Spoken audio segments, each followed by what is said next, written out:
अस्सलाम वालेकुम नाज़रीन। जिस तरह लूली लंगड़ी पार्लियामेंट में लूले लंगड़े कानून बनाए जा रहे हैं और इमरान खान की पार्टी को तशद्दुद पसंद पार्टी करार देकर बैन करने की कोशिश की जा रही है, इस पर नादिया मिर्जा ने नून लीग के खुर्रम दस्तगीर को शो में बुलाकर खूब क्लास लगा दी। आइए पहले उनकी गुफ्तगू सुनते हैं, फिर इस पर बात करते हैं। खुर्रम दस्तगीर साहब, अगर मैं गलत नहीं हूँ तो इस हुकूमत के खात्मे को, जो आपकी हुकूमत है, आपके इत्तेहादियों की हुकूमत है, आखिरी चंद दिन रह गए, मैक्सिमम आपके पास 8 से 10 दिन के बाकी बचे हैं। ऐसे में बिल्स की भरमार और ज्यादातर उसमें से माजरत के साथ मुतनाज़ा बिल, खासतौर पे आज का बिल जो इंतहा पसंदी की रोकथाम के लिए है। सर, अगर आप माइंड ना करें, अगर मैं उस बिल को पढूं और जिस तरह से उसमें लिखा हुआ है कि पुरतशद्दुद तंजीम के सरबराह, पुरतशद्दुद तंजीम फला, तो बस मेरा ख्याल है कि पीटीआई के जो चेयरमैन है, तहरीक इंसाफ के चेयरमैन है, बस उनका नाम लिखना बाकी रह गया था, या नाम नहीं लिखे थे, बाकी तो सारे लवाजमात आप लोगों ने पूरे कर लिए थे। नहीं, आपके नाजरीन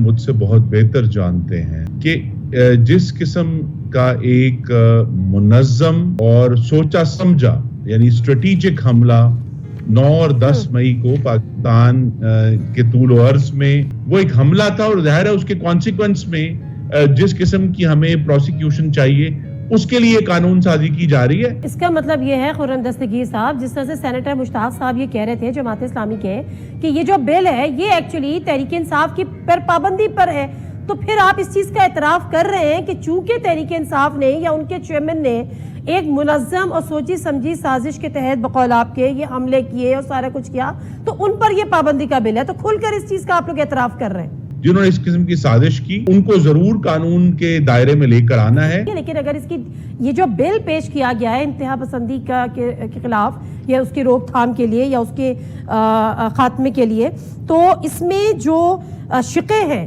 उसमें बड़ा कैटेगोरिकली है, आपके भी यकीनन उसमें इल्म में होगा कि उसमें इंतहा पसंदी, पहले तो मैं इंतहा पसंदी की तारीफ क्या है उस पर भी हमें जानना है, क्योंकि ये इंतहा पसंदी सिर्फ एक सियासी जमात की तरफ से नहीं है। सर, आपने तालिबान का नाम लिया, तालिबान के साथ आप मुज़ाकरात करते हैं, यहाँ पे चंद कदम के फासले पे लाल मस्जिद है, जामा हफ्जा है, जिनकी जो खवातीन है, जो ब्रिगेड है, वो सड़कों पर आके एहतजाज करती है, पूरे रास्ते बंद कर देती है। तहरीक लब्बैक है जो सड़कों पर आके क्या कुछ नहीं करती है। तो ये इंतहा पसंदी, बहरहाल हम एक जमात के साथ तो इसको नथी नहीं कर सकते।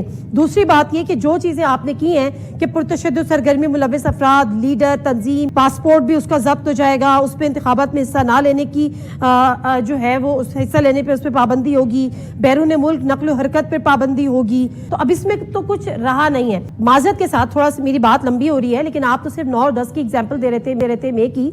बिल के मुताबिक पुरतशद्दुद इंतहा पसंदी से मुराद नजरियाती अकायद, सियासी मामलात या फिरका वारियत की खातिर धमकाना, ताकत का इस्तेमाल, तशद्दुद या तशद्दुद पर उकसाना। तो सही कह रहे हैं ना सेनेटर साहब, कल ये आपके खिलाफ इस्तेमाल होगा, तैयार है आप? सवाल इसको थोड़ा सा कानून साजी, एक मिनट, कानून साजी एक वक्त पर होती है, लेकिन उसका जो नजर है वो मुस्तकबिल पर भी होनी चाहिए। तो मुझे ये उम्मीद है कि ये जब तक बिल जो है ये थ्रू होगा तो इंशाल्लाह इसमें जो अगर कोई कमी है या कोताही है तो वो दूर हो जाए। क्या आप के अपने सेनेटर ये समझते हैं कि जी वो ये शिकंजा उनके ऊपर भी आजमाया जा सकता है? तो इसका मतलब तो ये है कि आई डोंट नो, सवाल ये उठता है कि फिर किसकी वहाँ पर हो रहा है? क्या इतने बेखबर है दीगर शख्सियात? प्लस आपने कहा किसी जमात के खिलाफ नहीं है, किसी जमात नहीं। देखिए, अगर एक ऐसी जमात जिसके कुछ जो मेंबरान हैं और सीनियर मेंबरान हैं वो ऐसे वाकयात में मुलव्वस हैं, तो फिर उनके ऊपर कानून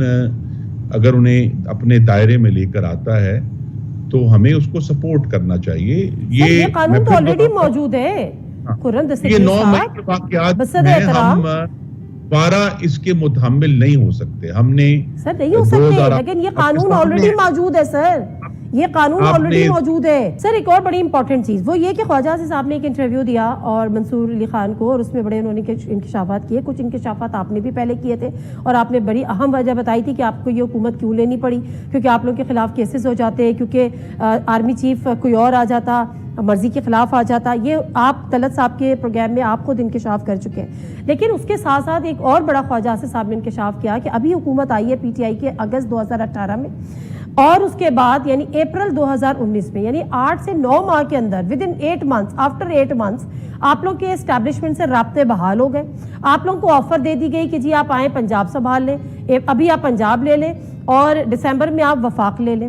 اب اس کے باوجود کہ آپ لوگ کے اس کے بعد آپ لوگوں نے ایکسٹینشن کے حق میں ووٹ بھی دے دیا باجا صاحب کی, انہی باجا صاحب کی جن پر آپ گجرا والا جلسہ جب 2020 اگست میں ہوتا ہے تو آپ کے اپنے حلقے میں, تو نواز شریف صاحب انہی باجا صاحب کو للکار بھی رہے ہوتے ہیں, انہی جنرل فیض کو للکار بھی رہے ہوتے ہیں, ووٹ کو عزت دو کا بیانیہ بھی آپ لوگ کر رہے تھے. تو یہ چیزیں ساتھ کیسے چل رہی تھیں؟ آپ کیا مانگتے ہیں؟ آپ کو تو پہلے سے آفر کر دی گئی تھی, کیسے کر لیتے ہیں؟ ایک تو یہ ہے کہ حکومت اس لیے لی گئی کہ آنے والے بدتر فاشزم کا رستہ روکا جائے. 8 ماہ میں ایسی کیا ڈس اپوائنٹمنٹ ان کو ایک سیاسی اور ایک منتخب حکومت کے ساتھ ہو گئی تھی ود ان 8 months کہ اتنی بڑی فرسٹریشن, اتنی ڈس اپوائنٹمنٹ کہ آپ کی جماعت اس سے رابطے بھی ہو گئے, پنجاب کی آفر کر رہے ہیں, وفاق کی آفر کر رہے ہیں, اور پھر آپ ان کو ایکسٹینشن دے رہے ہیں, اور پھر آپ بیانیاں چلا رہے ہیں ووٹ کو عزت دو, اور پھر جلسوں میں پوچھ رہے ہیں مجھے کیوں نکالا, اور جس سے پوچھ رہے ہیں مجھے کیوں نکالا اس کو ایکسٹینشن بھی دے رہے ہیں اور اس سے رابطے بھی کر رہے ہیں. سر یہ کھلا تضاد ہے. جی تضاد ہے, اور میں اسی لیے جو ایکسٹینشن کا فیصلہ تھا اس کا دفاع نہ کیا ہے نہ کروں گا.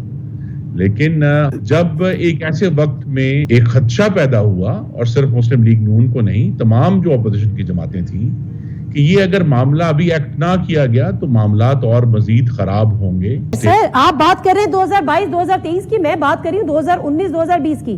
مجھے بتائیں کہ 2019 میں آپ کو یہ آفر ہو گئی تھی, ایکسیپٹ کیوں نہیں کی؟ دیکھیں یہ باتیں سب محترم وزیر دفاع انہوں نے ہی کی ہیں, وہی اس کا بہتر جواب دے سکتے ہیں.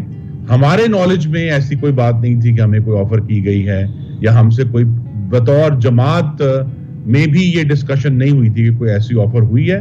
تو اس کا بہتر جواب جو ہے اور تفصیلی جواب خواجہ آصف صاحب ہی دیں گے. ناظرین, وہ امپورٹڈ سرکار جو اسٹیبلشمنٹ کی پیداوار ہے اور اسٹیبلشمنٹ کی گود میں پلتی آئی ہے, آج بھی وہ اسٹیبلشمنٹ کا سہارا لے کر اس ملک پر مسلط ہیں. وہ لوگ جو ووٹ کو عزت دو کا نعرہ لگاتے تھے, آج وہ کس طرح اسٹیبلشمنٹ کے ساتھ مل کر عوام پر مسلط ہوئے بیٹھے ہیں. عمران خان کی پارٹی جس کو پورا پاکستان سپورٹ کرتا ہے, پیار کرتا ہے, ان کو پتا ہے کہ یہ پی ٹی آئی سے نہیں جیت سکیں گے. اس لیے ان کا خیال ہے کہ ایسی گھٹیا قانون سازی کی جائے جس سے عمران خان کی پارٹی کو دہشت گرد جماعت ثابت کر کے بین کر دیا جائے. جب تک عوام اور اللہ کی طاقت عمران خان کے ساتھ ہے ایسا ہونا ممکن نہیں. ناظرین, اس بارے میں آپ کی کیا رائے ہے کامنٹ میں ضرور بتائیے گا. اگلی ویڈیو میں ملتے ہیں, تب تک کے لیے اللہ حافظ.